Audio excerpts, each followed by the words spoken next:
Someone asked on Reddit, what dark secret are you hiding from everyone? If the dark secrets in these stories were yours, could you keep them from everyone? Store 1. After all this, is it possible to have love even for your family?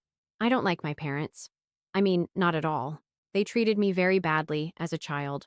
My mother had a severe depression at the time, and she didn't like me at all because I had a character very similar to my father, and she completely ignored my existence, unlike my brother. She even tried to strangle me once. My father always worked, and on weekends he preferred to fix his car for about 14 hours. They were completely indifferent to me, and eventually I stopped loving them. I even asked them for a cat because I was afraid that I would leave home and get into alcohol and drugs, knowing that I would need something or someone when I got home.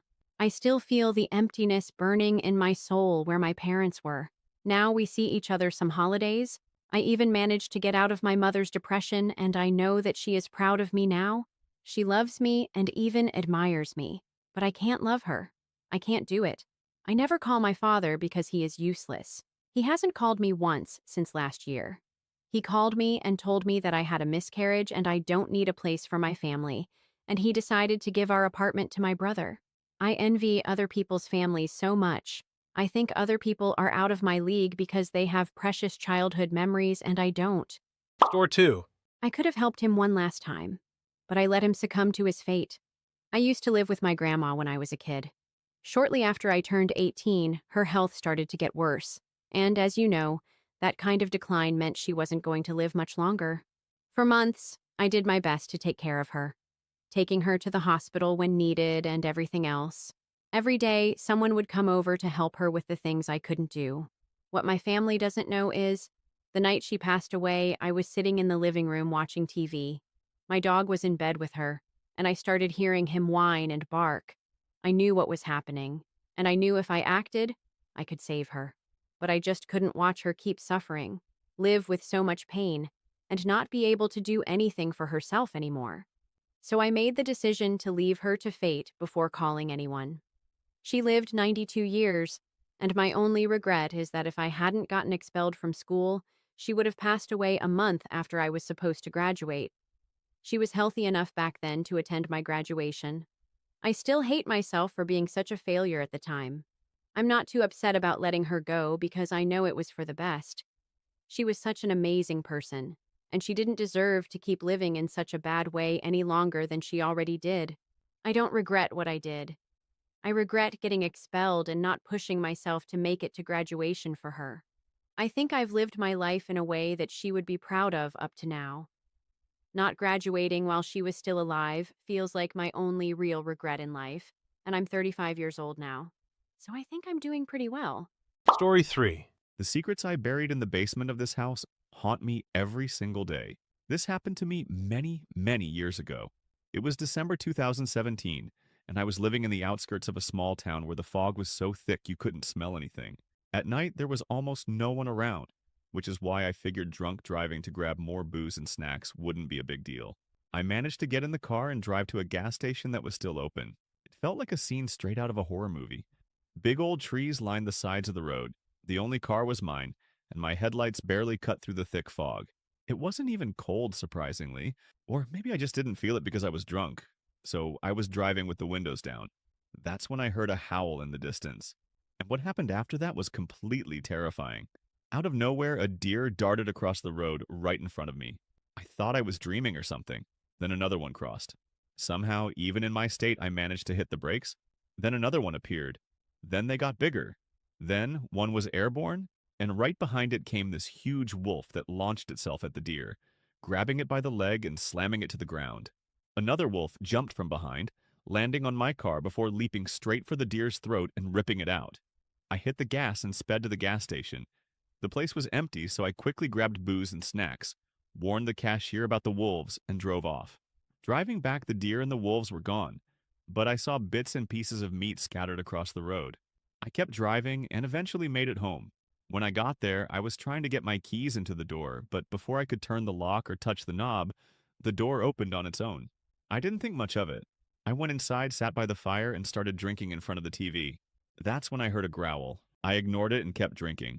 Then there was another growl. I turned to check what it was, but there was nothing there. I turned the volume up and kept going. Then I heard a loud crack and tearing sound. I decided to check it out. There on the kitchen floor was a trail of blood leading to the basement. I panicked but went down anyway. What I found was a mutilated human body. That's all there was. I immediately ran out and locked the door behind me. They're buried in the basement now. Even today, I still hear sounds coming from down there. People keep telling me I'm schizophrenic and that I need help, but they're wrong. I don't believe them. I'm perfectly fine. By the way, I'm selling this lovely country home. It's Thanksgiving, and with everything considered, I'm letting it go for a big discount. If you're interested, message me. It even comes with a freshly poured concrete basement, completely cleaned and spotless.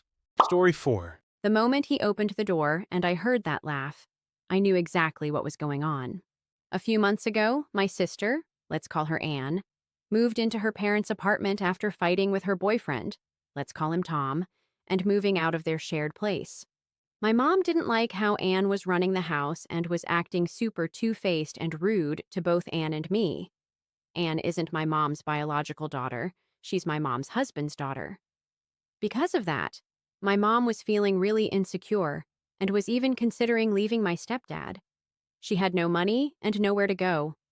I didn't want that to happen, so I decided to go to Tom and ask him to make up with Anne. When I rang the intercom, Tom buzzed me in, and as I walked up, I heard a woman laughing in the background. At first, I thought it was Anne and that they'd made up, but as I listened, I realized that laugh wasn't hers.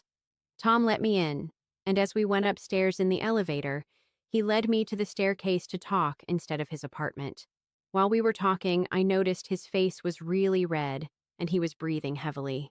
Tom kept looking back at his apartment, like he was afraid someone might come out. I asked him why we couldn't just talk in his apartment, and he gave me this answer. It's a mess in there. That's when I realized he was seeing another girl. He was cheating on my sister. This whole thing was disgusting. The only person I ever told about this was my classmate. I didn't say anything to Anne. She wasn't going back to him anyway. Shortly before I went to see Tom, I talked to Anne and asked her why they broke up.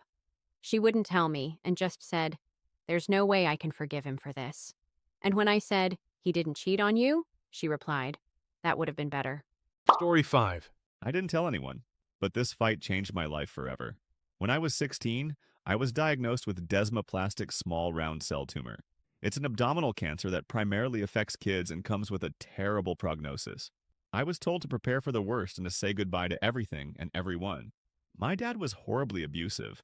My mom, who was also a victim, was a cowardly pushover who never took any protective action, despite countless complaints and pleas for help from me, so telling them about my diagnosis just wasn't an option. I kept it to myself, out of anger, fear, and because I had accepted my fate. I dropped out of school and my grades plummeted, but my parents never found out because I managed to intercept my report cards from the mailbox and stuff them into a hole in my wall. I faked documents to get medical treatment without parental consent. Twice a week, I'd leave school during lunch, catch a bus, and head out to facilities in the Orange County area for chemo and radiation therapy. These trips were over 100 miles round trip, involved 6 to 7 transfers each way, and could take up to 2 hours each way depending on how busy the routes were or which infusion centers could take me on a given day. I got on the wrong bus more times than I can count, which caused me so much stress and even made me miss some appointments. Most days, I'd get home late in the afternoon, drained, sick, and completely incapable of doing anything but collapsing into bed. But I still had to act normal, do chores, and put up with my dad's nonsense. Anticipating the hair loss, I shaved my head. No one noticed, not even my girlfriend, who was also my best friend since we were 5 years old. I didn't tell her because I couldn't bear the thought of telling her I was going to die. She left me on day 229 because I wasn't fun anymore. I was weak, frail, and my body responded to treatment by retaining water, so I gained 50 pounds in just 7 months. Even when my eyebrows fell out, no one caught on. I was probably clinically depressed. My family thought I got into Cal State Long Beach, but I faked an acceptance letter. Hell, I lost my SAT scores and didn't even apply to any colleges. I pretended to go to classes, but in reality, I was driving 1.5 hours to Tijuana, Mexico, crossing the border on foot and taking a 6-minute cab ride to a pharmacy in a sketchy slum to get infusions and oral meds because my medical debt had reached $239,000. For some reason, I was ashamed of this. On the bright side, I learned how to speak Spanish really fast. On October 19, 2001, I was admitted to Long Beach Memorial's ER for a fever, and my blood went septic overnight. I thought that was the end, so I told them to make me DNR, do not resuscitate. They ended up having to resuscitate me anyway, against my wishes, and when I woke up, I insisted on leaving so I could die at home. In 2015, I dropped out of Geffen School of Medicine. In 2016, I got married. Story 6. Whether it is dark or not depends on your point of view, I guess. I've been hiding the fact that I'm agnostic from my family for the last few years. I'm not very close to my family anyway, but they are already upset that I'm engaged to a man of a different race, so I don't want to add more fuel to the fire. When we get married next year, I'm moving to where my fiancé lives, a few hours away, and then I'll have an excuse not to see them anyway. If you have a story you would like to share, please share it with us in the comments. Also, subscribe to my channel for more Reddit stories like this, and don't forget to turn on notifications. Take care, friends.